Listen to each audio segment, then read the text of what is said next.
For the bare necessities, the simple bare necessities. Hello and welcome to episode 107 of That's a Shame.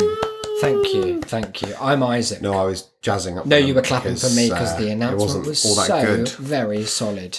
I'm Isaac, joining me just over there, suited and No, just not suited. just suited. It's Declan. Not even suited. Dylan. No tie. Declan Delaney. No Have you ever jacket. thought about changing it to Delaney? No. Something that you'd consider? Once I did that, people would stop saying Delaney and they'd start saying Delane. Why do they not say Delaney now? They say Delaney, Delaney, Really? Delaney. Delaney. Dylan.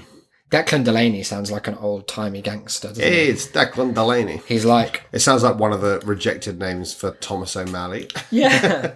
Delaney Abraham the alley DeLacy, Declan Delaney, Thomas O'Malley. He's a good cat, isn't he? And as we'll recall, people O'Malley who the alley listen to Disney 4, it's a character you identify with on a very spiritual level. A very feline level. Absolutely. We're going to start with Shame Mail today. We're recording this, I'll be honest, in a rush because I'm going to the airport within the hour, almost. He's been found out. Yeah, He's it's time got to a go. bag full of his most precious belongings. All charged, let me tell you. Yeah. We could talk about that quickly because when I told you what I'd prepared for my flight, you said you seemed to think that I'd gone kind of overboard. Yeah, so listeners, imagine you've got 20 hours of flights Over 5 days, yeah. over the course of 5 So days. 10 and 10. Yeah. does make so you need 20. 20 hours of stuff to fill. Yeah. Maybe you want to err on the side of caution, like real caution, and go, you want 30 hours of content. Okay. Well, and not forgetting that the plane itself usually has content in the form of like... Well, yeah, but it could be Films. poor, it Could could be. be not working. You've got to have a backup. So you need 30 hours of content. Isaac, how about you list how much content you Well, have? I'm scrolling through. I've downloaded this many podcasts, so it's still going... I'm going to say it's about 50 podcasts. Yeah, it's about 70 hours of podcasts. I've downloaded the whole 3rd season of Friends, a season of another show, all of BoJack. What's the other show? I can't Why won't remember. you tell I just us? downloaded a random thing. Oh, it was that Maniac show. Oh, yeah, you downloaded me. Yeah, Right. I downloaded that just in case because I like to have some variety. Yeah. I've charged my Switch, which has like 15 games on it. I've downloaded like 10 new books, taking my total unread books on my Kindle to about 35. And that's about it, I think. So, Yeah, so you think you've got enough? well, I hope so. I'll just fall asleep. That's Yeah. what I'm hoping because I'm going to be up for the next like 12 hours anyway.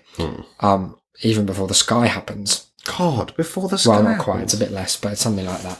And so the dream is that knowing with the safe knowledge that I could be doing all this stuff, I'll just fall straight to sleep for the entire flight. That's the dream. Oh, that'd be good. But otherwise, you have to have a lot of choices, I find, in the sky because it's very, very maddeningly dull. It makes me want to like just shake my fists at the plane. It's not But the they don't plane's like that. fault, No, the plane's doing a good job on the whole. hopefully. Yeah, here's hoping. Thanks, guys. So yeah, that's why it's going to be a short one. You'll know that. I guess there's no need for us to say that because It will once it's say there, it 7 says minutes. short episode. But here we are. We thought we would touch Open with shame mail. on some shame mail. It's a message that came in a couple of days ago, the 24th. It's from Thought Monster. Clearly one of those people who, much like the Zodiac Killer, is provoked into more action the more we kind of acknowledge their existence. Yeah. It's a real pathology common to deviants that they feed on the attention of the authority You're figure. not besmirching. I'm of our not, no, listeners, are you? because Thought Monster besmirches itself. Oh, I see. It's an Every auto word besmirching. and action. Right. We've been sent what I can only describe as a cryptic threat from a Thought Monster in the guise of Thought 2.2. And we thought we'd share it with you because they say 2 heads is better than 1, and we have at least 2 listeners, so Here we're we going to go. double our heads. It coming is the only text that we'll recognise as a sentence. It coming. Job 8:14. Then we have 9.1777789, comma 76.779608, and that's the sum full total. email. So we'll translate the easy bit for you. We'll give you Job. This one's for free. Job 8:14 in the New International Version is, what they trust in is fragile. What they rely on is a spider's web. So it's hardly a That feels positive like for we're us. going to be absolutely slaughtered. It feels like we're going to be wrapped up like Shelob does to all those little Urukai people. But it also feels a bit hobbits. like we're going to take down one another. Okay, so we trust in each other, and that trust is fragile as a spider's web. But a spider's web, isn't it famously extremely strong? Well, I mean, I there's a flip suppose. side. I suppose it is to things that are really small. Yeah, like relative to its size and width, it's extremely powerful. But relative material. to us, Relative to a well-placed karate chop, you're saying we could take down a web. I think I'm with do you think we there. can battle through this? It's also worth noting that next to the word fragile, there's a little footnote, which is the meaning of the Hebrew for this word is not known. So they've just made up fragile, it sounds like. Oh, So it could okay. be what they trust in is really good. What they rely on is a very nice web. What they trust in is Peng.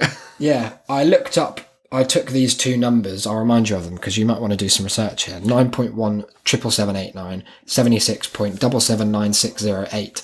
I took them as coordinates in a few different ways and plugged them into various resources that I have at my disposal. Let's put Okay, it that way. yeah. And it comes up, the best fit is part of India, part of Kerala specifically, and I went on Street View and there was a weird sign. So I thought maybe they were just showing us a weird sign. Right. I think I might be overthinking it, is what. Could be. If you invert them or take them in a different way, I can't remember exactly how, then it just puts you in 4 different parts of the ocean. 4 different parts of the ocean. Yeah, depending on how you kind of ascribe meaning to the values we've been given. So which you think is more likely, or do you think we're being led down I think it's the probably garden all path? and some more that we'll have to find, and then it will make a little shape. So we'll go to Kerala. We'll punch every spider we see. And we'll be Kerala- sure not to trust a soul in sight. Kerala, famously known as the Block Switch of India. Like, is that what they call it? Yeah. Oh, that makes sense now. But yeah, if you're into puzzles, then have a little solve of that one. Loop us in, maybe like a BCC if you want. So I thought you said lupus in, like the disease. Lupus is in. Wolves all over the place. Lupus in, measles out. What about the flu jab? You going to have one of them? Yeah, I am going to have one. Do you have to pay for it? No, I get it free. Shut up. Yeah, That's boy. Oh, that's not fair, is it? Do I get one free as like a friends and family jab? Sadly, Ever not. had a flu jab before? Although you could. No, I haven't. No, me neither. Never really seen. Apparently, you can properly get the flu from it. Oh, cool. Which is fun. I don't think I'll bother then, thanks. No, But you, are we you won't get the recommending full that flu. people do get them? Yeah, this do season? go and get it. Especially if you're elderly. Definitely do, because it also supports your local pharmacy. The more they get them, Do they the need better it is. support? Yeah. Big Pharma? Come on. Well, It's Big Parliament isn't Pharma. Big Pharma. Come on, you're an absolute apologist. Chill. No, I'm not, because I hate Big Pharma. GlaxoSmithKline, it sounds like we'll have to I start don't calling you. even sell GSK stuff. You're like the Martin Shkreli of the UK. I fucking hate the Wu-Tang Clan.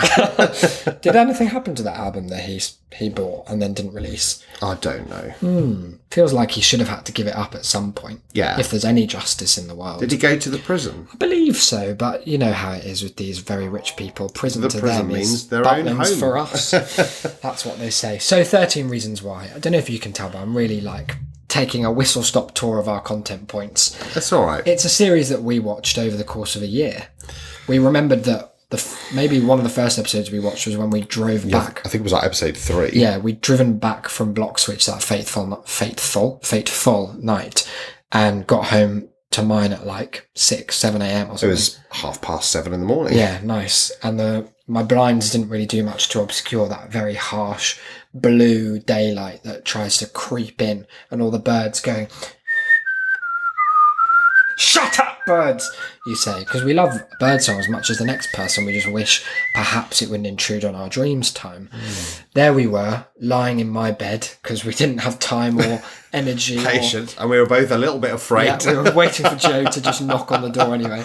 So we thought we'd spin up ever popular 13 Reasons Why, which at the time I think was quite, it was in the news, it was being talked about, it was in vogue. Good word. And for good reason, because it's a high quality show. No. Oh, sorry, it's a low quality show, quite high budget. Very We found out high. that they were paying the lead actors 200 grand an episode by season 2, and that's really good for them. We don't mind about that, do we? I am furious.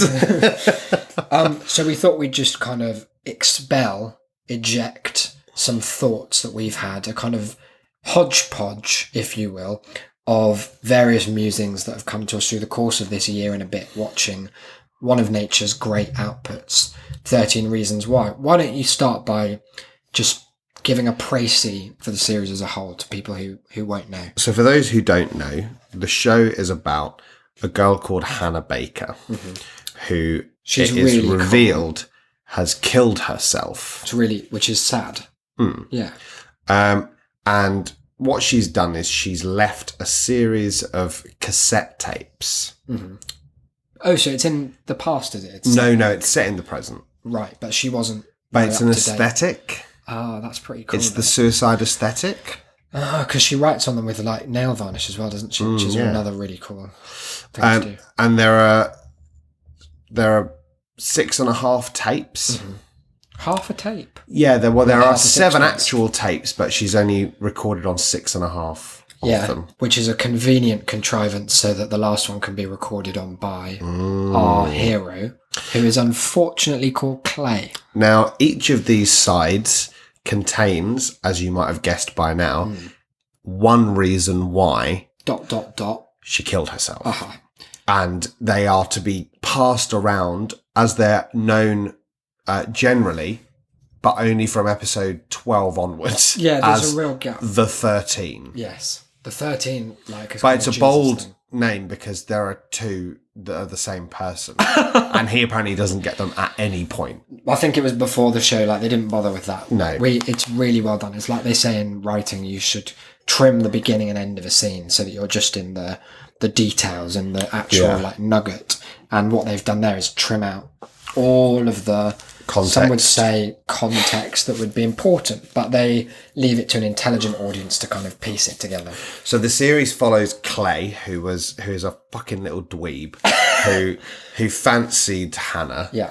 As he listens to the tapes, and mostly though doesn't listen to the tapes. Yeah, spends most of his time agonising about whether or not he's going to listen to them, despite the fact that we know he is. That was one of our first and foremost criticisms of the show, is the premise that if you received these tapes, you wouldn't immediately listen to all of them in one night straight away and just hear it all. And don't go think it's because he didn't have a Walkman, for example. No, he gets lent one by a cassette friend. player. Now, maybe you'd want to talk about his friend a little bit. Yeah, Tony. I mean, I was recently on a podcast talking about West Side Story, the song America in particular, and Tony, it seems, fell out of that franchise and landed into 13 Reasons Why.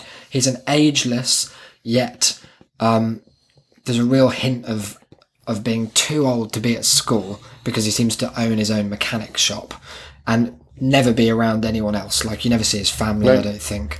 He kind of goes about life with this mysterious, enigmatic But he is able to walk in and out of the school without being questioned. I was stopped. so sure he was going to be imaginary at about 6 episodes. Really? In, and I was like, oh, that would be quite... Oh, no, he's just a real person that everyone allows to wander through the halls of a school, just like is not the case.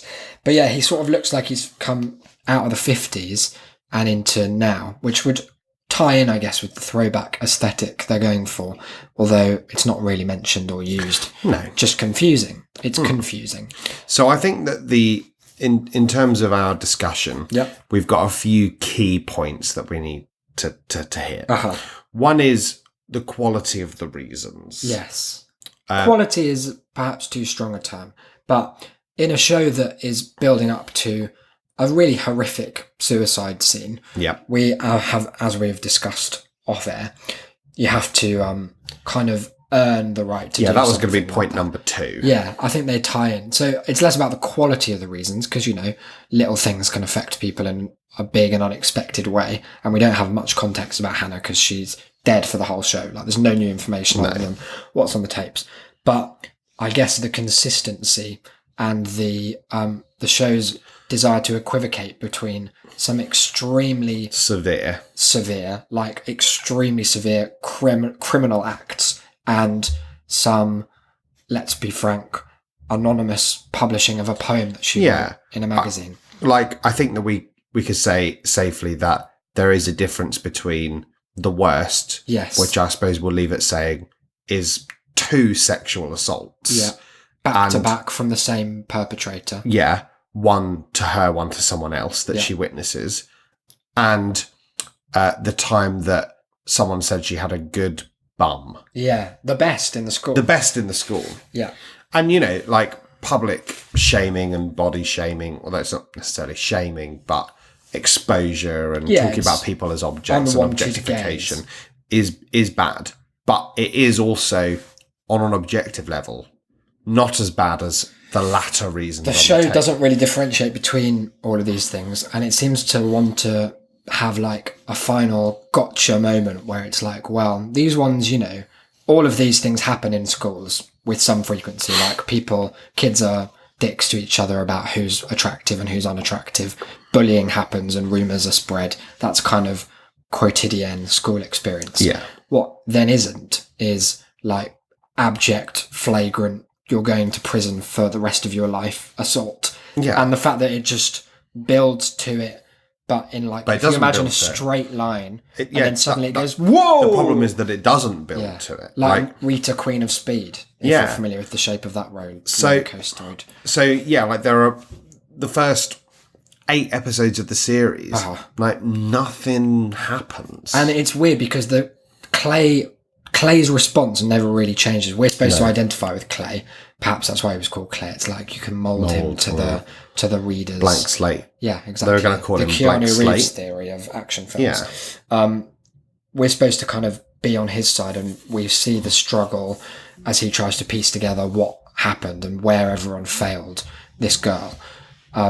But his reaction to like the stuff about people saying, "Oh, your poem was good," and then the guy publishes it without her wanting to, anonymously, in a school magazine. It's not like it had a national platform. No. It's not like she won the Nobel Prize for Literature and was And had to go and forced to go and do a accept. 25-minute speech with Ban Ki-moon applauding from heaven.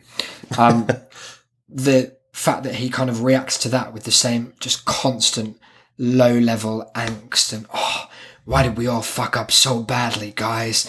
And then he goes and climbs that mountain for no reason. Yeah. And then, but that's the same way he reacts to the later, much more horrific stuff. Yeah. I really struggle to know what they're trying to say. Yeah, well, like the problem is that they came up with a premise and then couldn't actually justify it. Like 13 being the reasons why. book. Because the 13 reasons why can't all be as severe as one another. Yeah. Because if one of them is the latter assaults, then like reason number 1, you can't like open with something just as bad as that. Yeah. There has to be a build. But the thing is that there isn't really stuff that builds nicely to that.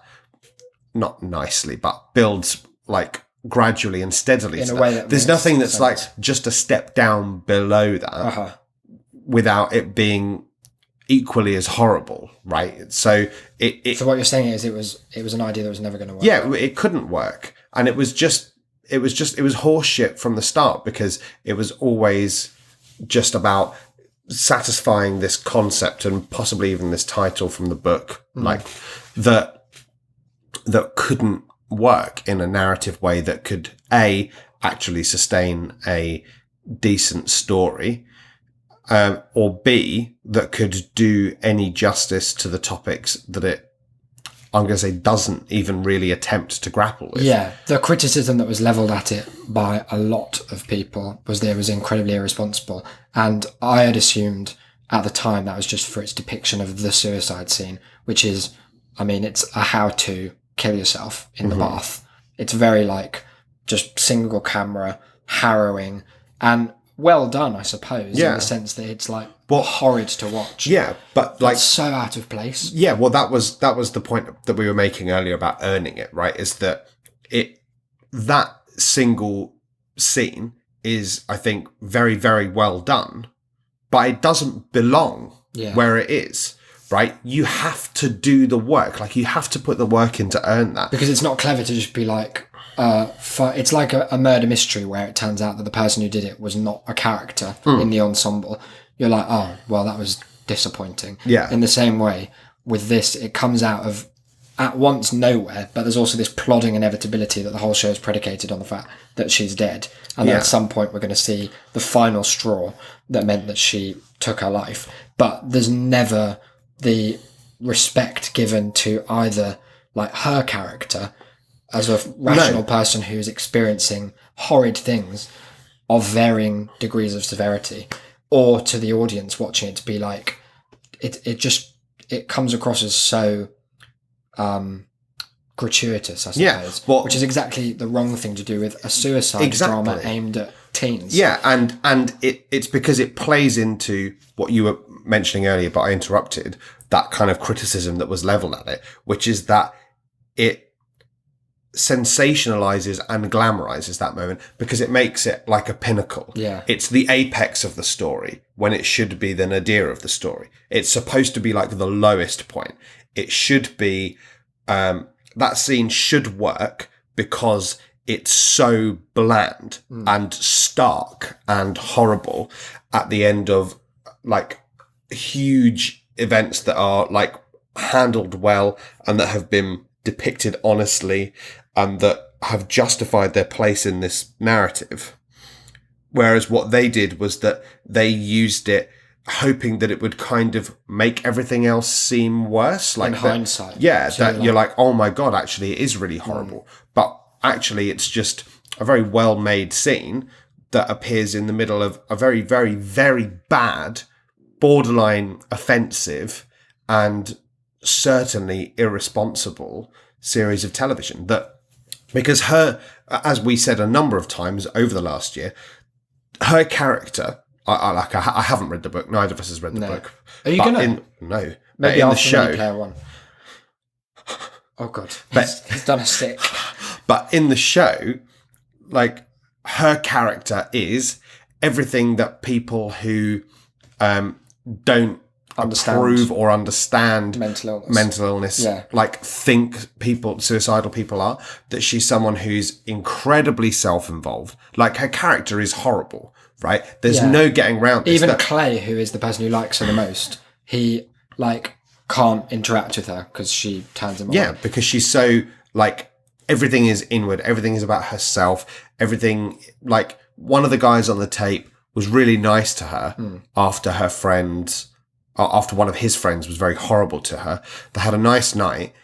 Then he asked her out the next day and she just fucks him off and embarrasses him in front of the whole like canteen.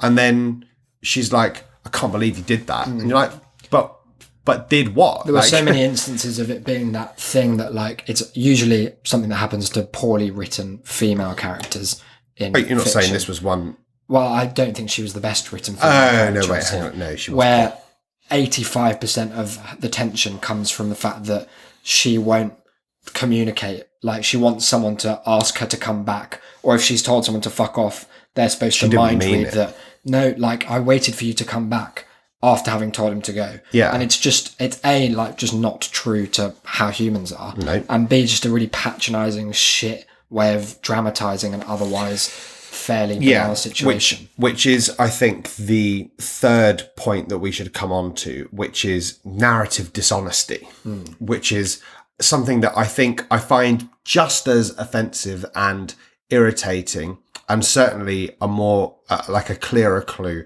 as to the artistic bankruptcy of a project like this. Shots fired. Is that it was a show that had a lot of moments where it introduced an idea only for its like emotional payoff or its emotional tension in that moment or in that scene or in that episode, but that was never picked up again, right? So there are two particular moments that stand out for this. One of them is so egregious that it just should not be allowed. The show should have been deleted as soon as anyone watched it. Maybe no one has. on That's the Netflix. second one, They yeah. haven't actually. They just flicked. That's the second one. But the first one I want to talk about is in the episode I mentioned a minute ago about the guy who was nice and then he asked her out and then she embarrassed him and then they had some kind of like petty squabble where he was taking compliments out of her compliment bag in the we've all done classroom. Like, what? Like, Is that what don't- your just don't secondary fret. school experience was like? Yeah, that's exactly it. But in that episode, she describes on the tape that she left a really nice note for him in his as an attempt at, I don't know, a sort of emotional détente.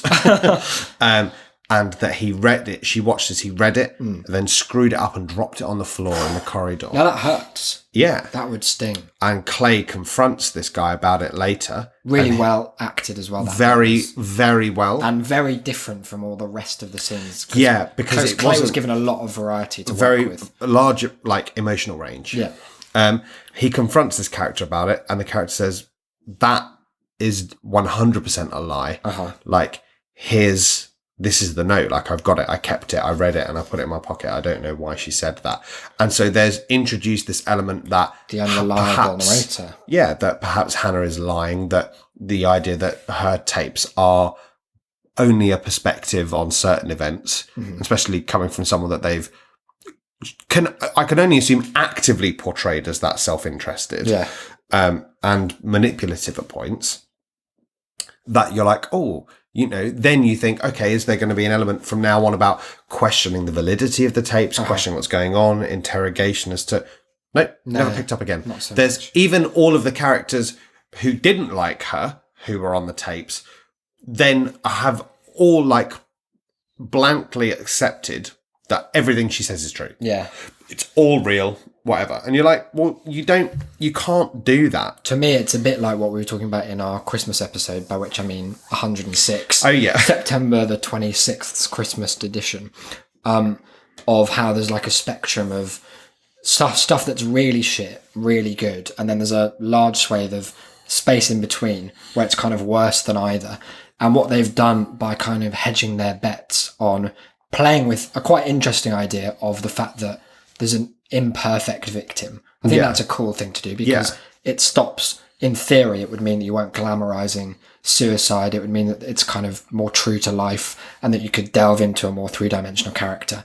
But because they've been so sort of fence-sitting and bet hedging about how much we're supposed to believe, like, understand, agree with, despise at times, and generally empathize with Hannah's character, she just comes across as so deeply unrealistic and just rooted in no relationship to the real world at all that you can get on board with. And it works out as being just this, like you said before, a kind of insulting parody of a teenage girl that's just, oh my God, everything's so important. Like, he looked at me the wrong way and it was the worst thing ever.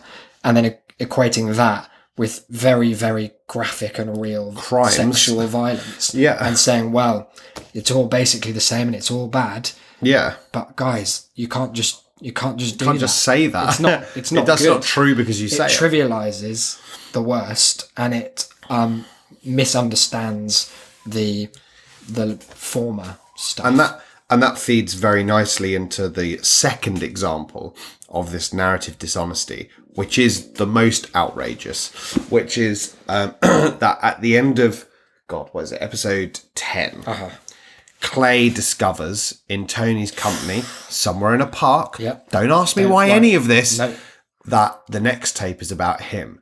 It's a big moment for us. Now, this is something that we have been talking about the entire time that we have been watching this show, is he cannot have done anything that bad. Because there's unaware. There's no way that he could literally be this clueless or unaware that he'd done something unless he that did something terrible. So bad that in the same action he'd headbutts the memories out of or his that brain. he'd repressed it instantly. In which case it would be a very different show. Yeah. Or the bad thing he did was that he discovered a way to delete memories. Yeah. And it turns into like Eternal Sunshine. And I can't believe that you did that.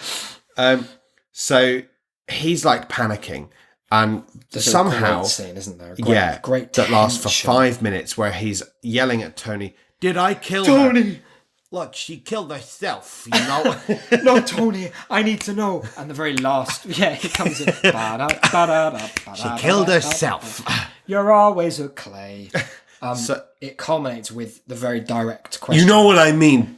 Did I kill Hannah Baker? Tony pauses for, I can only assume that 3 minutes. When he was given the script, it was 300 pages long and the last 297 were just beat, just written in giant letters across it all. And then he like almost in my head, as I've now processed it into my own way of looking at the world. He stands in the light of he God. stands a spotlight, ba, ba, ba, bum, ba, ba, bum, and looks directly to camera to say, "You Yes. fucking killed it, Clay." And then credits. So we watched that and I was like, okay, could be really interesting. Like, I wouldn't go so far at all as to say it could save expected the it to be. previous Oh, yeah. 10 episodes of Dross, but it would at least portend an interesting an ending that we hadn't been able to paint out in exacting detail from episode 1, scene 1. And you know what he did wrong? Nothing! He did fuck all wrong. He literally did everything that she asked him to. He respected all of her wishes and all of her demands. And it turns out that she had some secret ones in her mind that were the opposite of what she said. And he didn't do those. And therefore it killed her. But then even she says, and Tony's listened to these tapes, I don't blame you for anything. You were the best thing that ever happened to me. You were the only nice person. You're the greatest. I love you. I wish that I could still be there for you. I wish that this hadn't happened between us. So Tony was lying. And then Clay still thinks it's his fault. And when he says this, Tony says, you did nothing wrong. It's bullshit.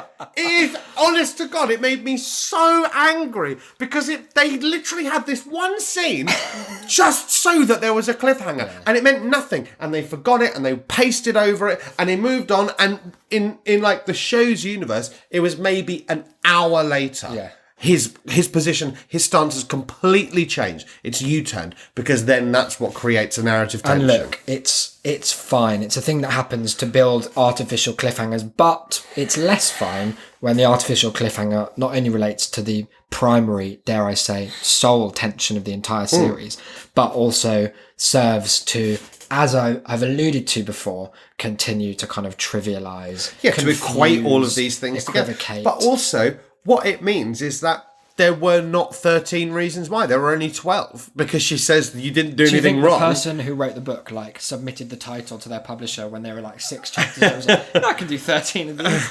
And then it came to claim that there's nothing. There's nothing. There are only 12 reasons, if that. Yeah. Why? So is it?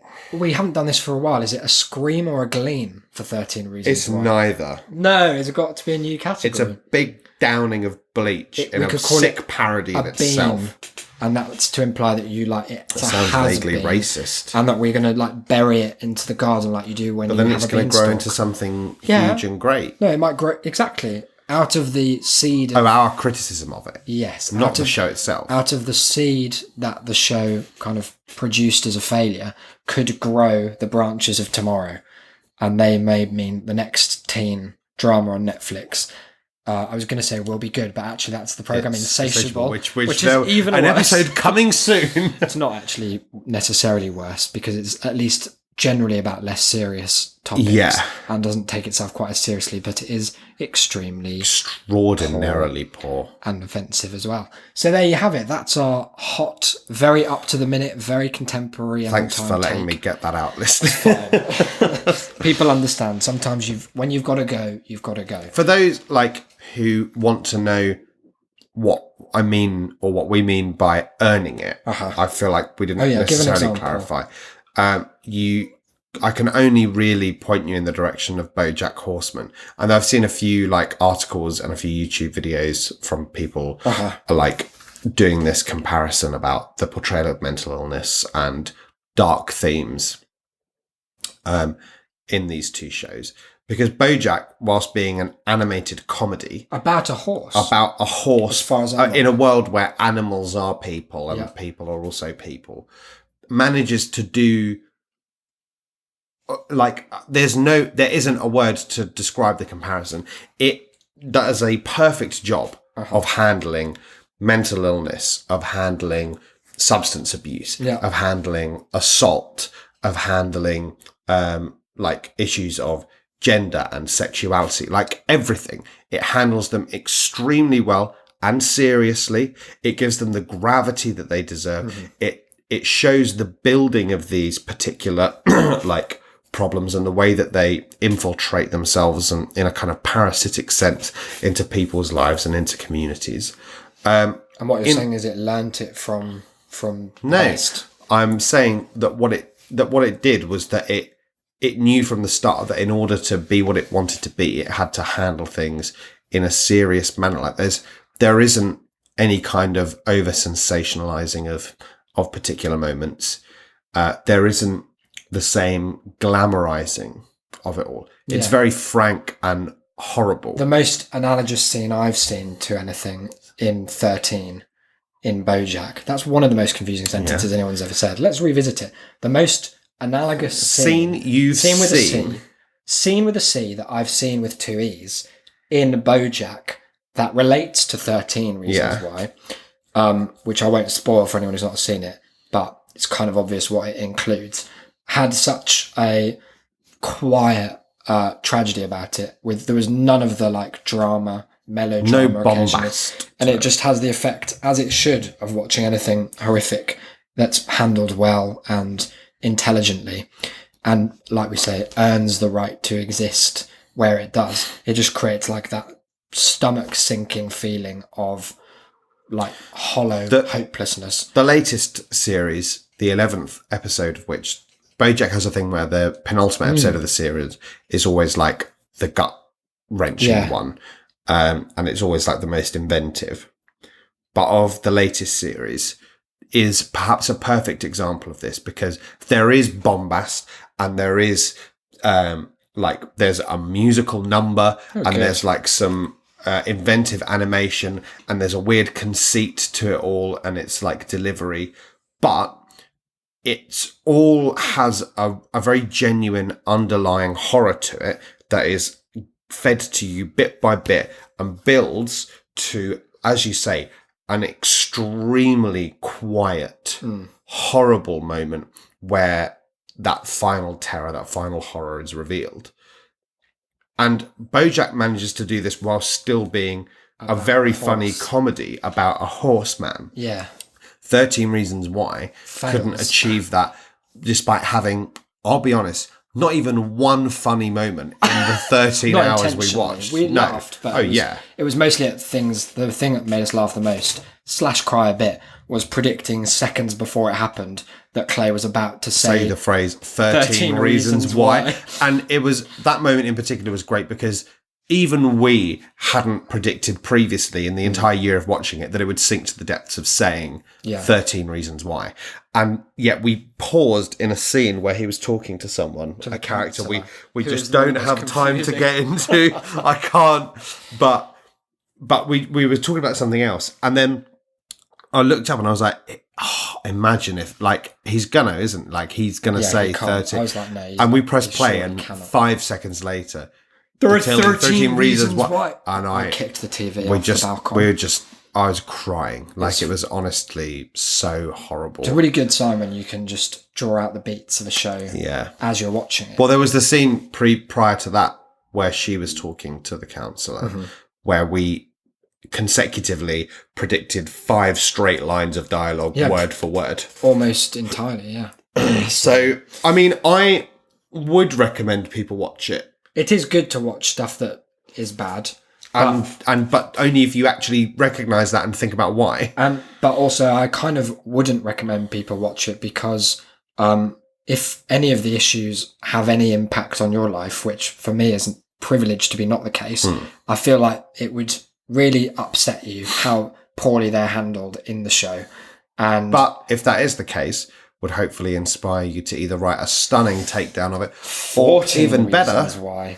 to create something that handles the issues much better.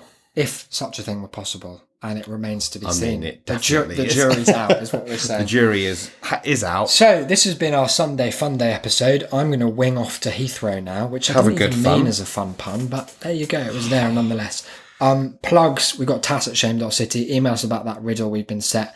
Email us your thoughts if you've watched 13 Reasons Why. Shame.city/contact will also end up in same our thing, email innit? inboxes. The show can be found on Twitter Yep. at That's a Shamecast. I can be found at DE Delane. Isaac can be found at Isaac BD. You can write us a review, 5 stars only, please, at shame.city. Thank you, please. /review or reviews. Links in the show notes. Word of mouth is, of course, best of mouth. Tell a Always. friend. We've got emails coming up on Wednesday's show from a new listener who has whammy bombed into the Shame City family. Very exciting. And of course, as ever, if you have even $1 to spare to fling our way, patreon.com/Shame City. There's extra content. We're even sticking to our goals for this month, aren't we? Yeah. And there's going to be, as I mentioned in the last episode, which was, let's remind ourselves yesterday, some sort of, or maybe it wasn't that one, some sort of like special promo with stickers and that. Anyway, bye. Yeah.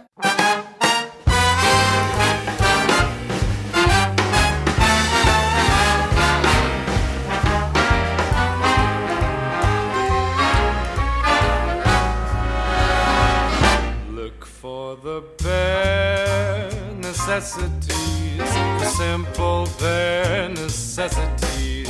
Forget about your worries and your strife. I mean the bare necessities, oh Mother Nature's recipes that bring the bare necessities of life. Wherever I wander, wherever I roam, I couldn't be fonder of my big home. The bees are buzzing in the tree to make some honey just for me. The bare necessities of life will come to you.